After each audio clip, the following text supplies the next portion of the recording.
talk about discovery sets for a second.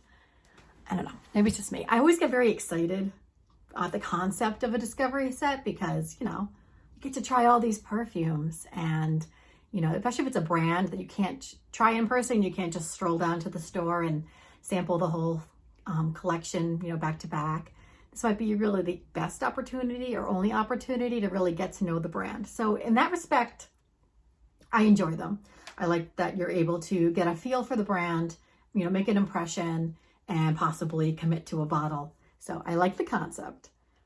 On the other hand, there's something a little bit less exciting about handling just like a small vial and trying to get an impression of it versus like having that bottle in your hand. Because, you know, it's not just the bottle, although the bottle gives you an impression the same way like the cover of a book would. Sometimes I feel like having a full bottle also gives it a more, I don't know, full experience too.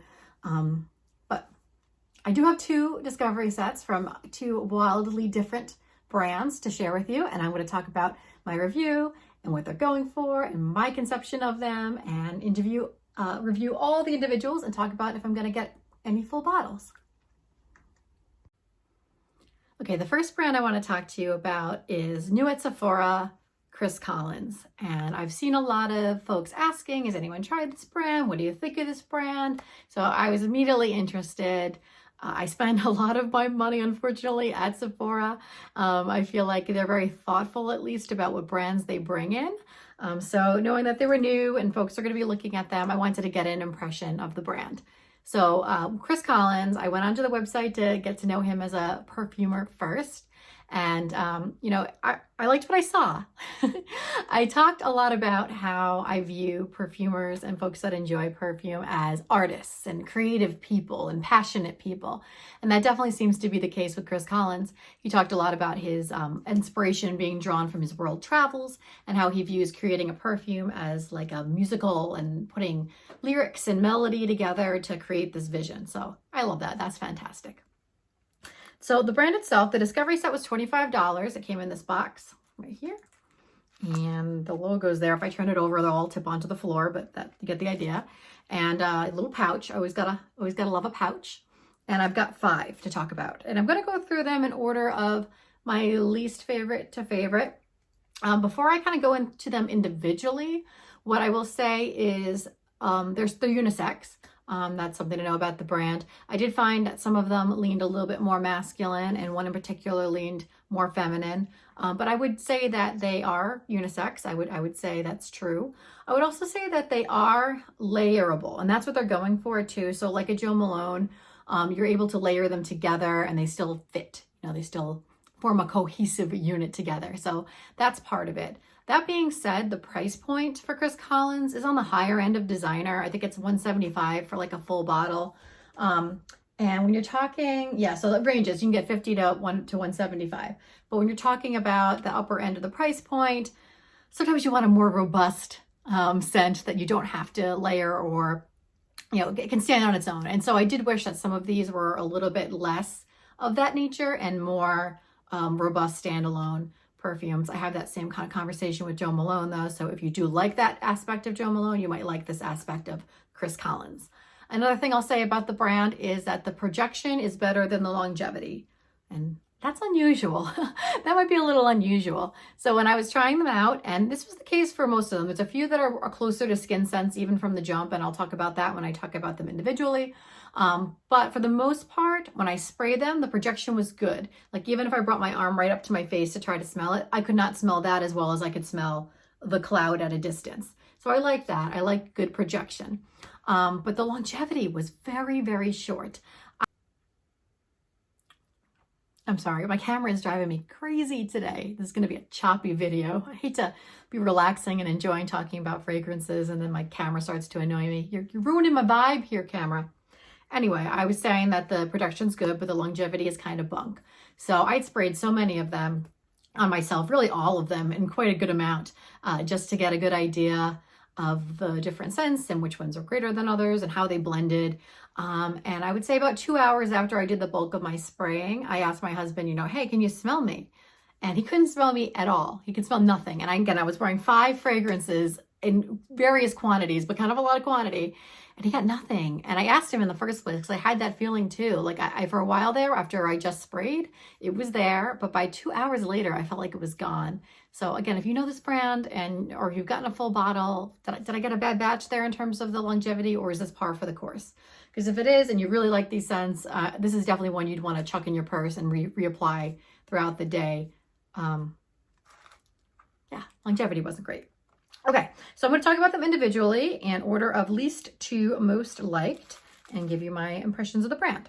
So the first one I want to talk about is Don's Savage, and please, if I'm pronouncing these wrong, I'm open to correction here. So the reason I have an issue with this one, and it's funny because it's like an unraveling mystery in notes. So I talked in my for the scent of it video about there was something in the opening of Tobacco Pod that reminded me too much of like owning rabbits. And I couldn't put my finger on it at the time about what was bugging me, but I figured it out. I solved the mystery, and it's a big component of Don's Savage as well. And it's cedar. It's cedar. That's what it is. That's why I was getting a wood chip vibe off of for the scent of it, Tobacco Pod, and that's why I'm not quite vibing with Don's Savage either. It's extremely woody. It is earthy as well, but I really get a ton of wood. And unlike Tobacco Pod, it's in the opening and then it sticks around. That's really what I get, is this wood. And the wood in particular is cedar, and that I've discovered now is just kind of a problematic note for me. I really have trouble getting comfortable with that note and feeling like pretty and like myself with that note, because I think I just feel like I changed my rabbit's cage. It's just a little unfair, but again, it's my channel and I'm talking about my experience, and that's how I feel. But if cedar is a note that works for you or you love it, you will love this. Extremely woody. I will also say that this one does lean more masculine in my mind. You could possibly, if you really like cedar as a note and you are a woman and you want to mix it with some other stuff, you can add a wood note to something. But largely, I feel like it's a standalone. This is more closely for fellas. Okay, next let's talk about Citrus Grandis.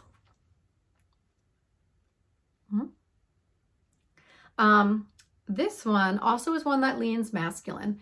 The scent on this one is not bad, but it's really a skin scent from the jump. This one didn't project really at all on me. I had to bring it to my nose immediately and smell it. Also, the thing about this one that could be a plus or a minus, it's the citrus aspect of it is that slight BO scent. It's like it's got a sharp skin element to, like a sweat element to it.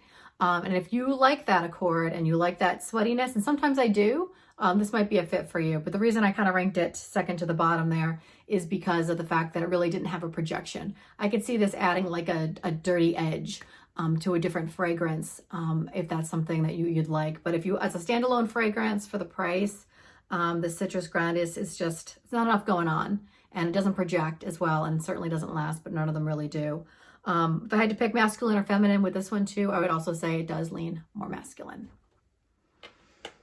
The next one is, this has a good projection. So the next one I'm going to talk about is Lost in Paradise. Now, Lost in Paradise, I do like this one, which is kind of a surprise because I'm really not one for like that salty sea air coconut vibe.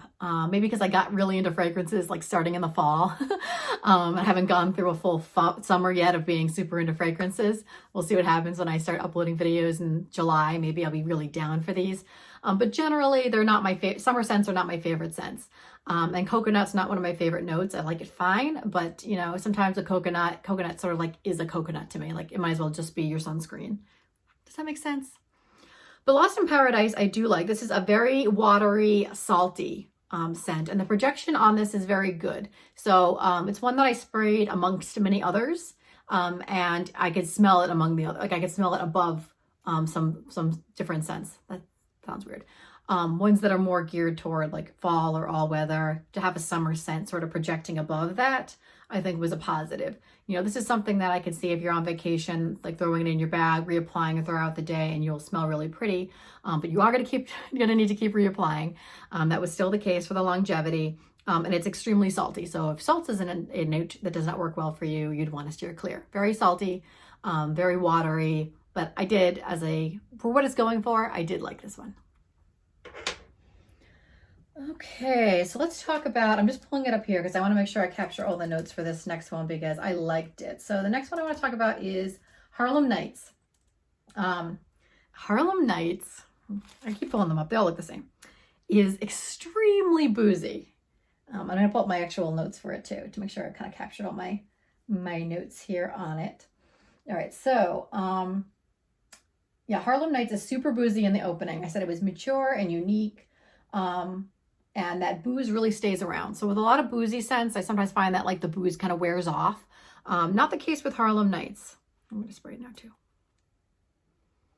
Like this could be a drink. Like this could be your drink right in front of you at the bar. It has like a fruity plumminess to it too.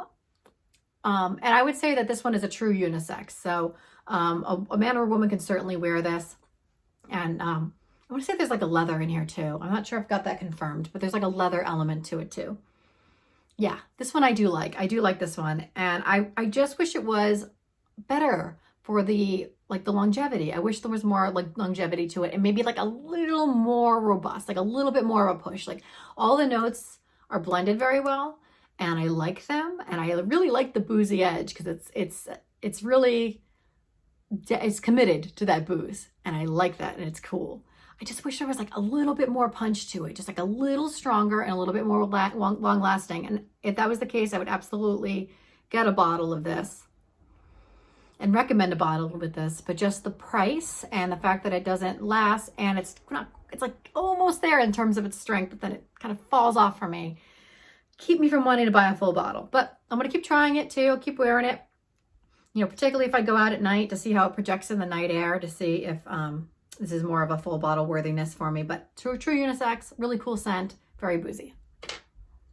And the last one of Chris Collins that I want to talk about is my favorite. This one had sort of my second is the best cheat code on it in terms of the notes. It's Long Kiss Goodnight.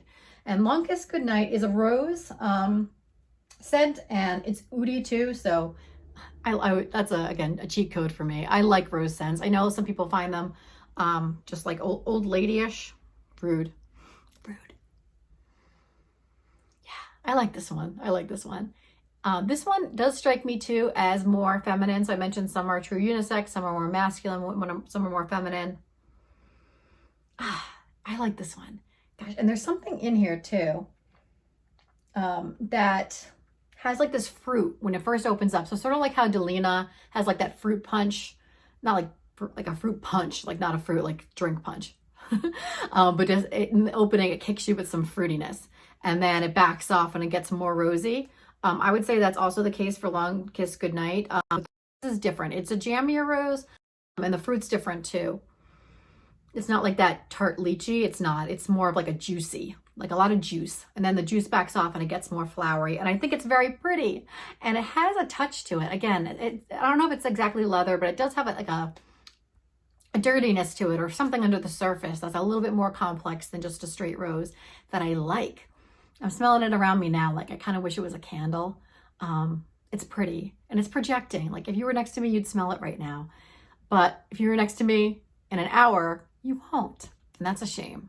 So that's my thoughts on Chris Collins. I recommend the Discovery set. I think it's a good deal. They're so varied. And then if you do like mixing things and you want something different too, I think you'd have a fun time enjoying these, smelling these. It's just that I have trouble recommending the full bottle because of the fact that the longevity just isn't there for the price. But cool scents. I would try them again. If next time I go into Sephora, I'll see if they have any in the testers that I could try. There's also others that are not included in this Discovery set that I know are big. I want to say they've got like a Tokyo. I'll put it in you'll see the site in the description. They've got one that's Tokyo Blue, I think it's called, that I think is also a popular one that's not included in the Discovery. And then there's also other Discovery sets on Chris Collins' website that are totally like, he's grouped them in different vibes. But this is just the Sephora one that I picked up. So have you tried it? Have you tried Chris Collins? What do you think? Excited about new perfume, a lot of potential there. It's just missing the value a little bit for me. And that's kind of a shame. Okay, the next Discovery set that I got was off Etsy. I mentioned I've been spending a lot of time on Etsy. Etsy's getting big on Instagram. I'm here for it. I like it. And this one caught my eye because they have just like the cutest Instagram with all these like vintage vibes. They call it an initiative, in fact. They're out of Toronto, Canada, and they talk about they've got an initiative to bring back these very vintage scents, which is cool. And when I ordered the Discovery set, I didn't click, like you could order a certain amount of samples for a price. God, I really do my research here, right? It's been a while. And you know, you can pick which ones you want. And I ordered the Discovery set, basically the samples, the 3 samples. And she asked which ones I wanted, and I said, surprise me. So I think I got a good range and a good idea and a good vibe from what I'm dealing with here. And it came really cute. So I'll put some pictures up of just what the bottles look like that you've seen on Instagram and how vintage and well thought out and cool they look. But even just my little Discovery came in this like little cute matchboxy outfit here. There was a paper that they were all wrapped around, like very loving, and it says handmade, and it definitely looked like there was a lot of thought put into it. And I got 3 samples and also a little bonus fragrance oil. So let's talk about the Duchess first. So I expected them to be pretty flowery. That's what a lot of the imagery look like and a lot of their keynotes that they use. So the ones in the Duchess is a base notes of sandalwood, amber, and musk. The body note is pure gardenia, and the top notes are orange ginger, and it's a little secret from the past, which is like, you know, I wonder what it is. So the Duchess, to me, it's a little soapy. Yeah, it's a very clean flower scent, which is, so it's not necessarily a bad thing, but if you have like a soap in your bathroom that you think smells like very beautiful and heavenly and has this very light flattery scent, but also very clean, that's exactly what I get from the Duchess. Very clean, very powdery, not powdery, flowery, very flowery, but also it doesn't feel like heavy or cloying in that way. It's like, it's got this clean note to it, like you just stepped out of the shower. I like this one. The longevity and projection are okay. Projection's pretty good. I especially think if I had like a full bottle and can spray, you know, do more of a big second is the best spray on it, that it would project very well. I think it's also good for like a cool spring day. I think the Duchess would work well. It's not a powerhouse beast mode, anything like that. And then longevity is also like okay. It does turn into a skin scent, I would say about 2 to 3 hours in. It does fade back and become more of a skin scent. Again, I think for what they're going for, because they're really not on the upper end of that price point. That's what I was concerned about with the Chris Collins. It seemed like a Jo Malone where you're at the top of the price point. You expect more longevity and projection. This is a more modest price point. So I'm pretty satisfied with the longevity and the projection for the price. The next one is the Dog Nose.